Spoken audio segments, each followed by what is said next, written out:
দুনিয়াতে যত অদ্ভুত অদ্ভুত প্রশ্ন সব আপনি মুসা আলাইহিস সালামের মাথা থেকে পাবেন। বিভিন্ন বিষয়ে আল্লাহরে প্রশ্ন করতেন। সাইয়েদনা মুসা আলাইহিস সালাম আল্লাহরে বললেন, আল্লাহ আপনি আমার এমন একটা জিকির শিখাইয়া দেন যে জিকিরটার শব্দ আপনি আর আমি ছাড়া কেউ জানবে না। দিনে রাতে সব সময় এই জিকির আমি করব, আপনারে ডাকবো, কিন্তু শর্ত হলো এই জিকিরটা জানবে শুধু আপনি আর জানবো শুধু আমি। আল্লাহ বললেন, মুসা পড়ো লা ইলাহা ইল্লাল্লাহ। মুসা আলাইহিস সালাম কয়, মাবুদ এটা তো জাতীয় জিকির, সবাই জানে।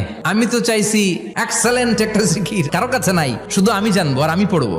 আল্লাহ বললেন, মুসা এই লা ইলাহাকে যদি এক পাল্লায় রেখে দাও, তাম বিশ্ব, 7 আকাশ 7 জমিনটারে তুলে যদি তুমি আরেক পাল্লায় রেখে দাও, লা রাজাহাত কাফাতু লা ইলাহা ইল্লাল্লাহ, মুহূর্তের মধ্যে লা ইলাহার পাল্লা ভারী হয়ে যাবে।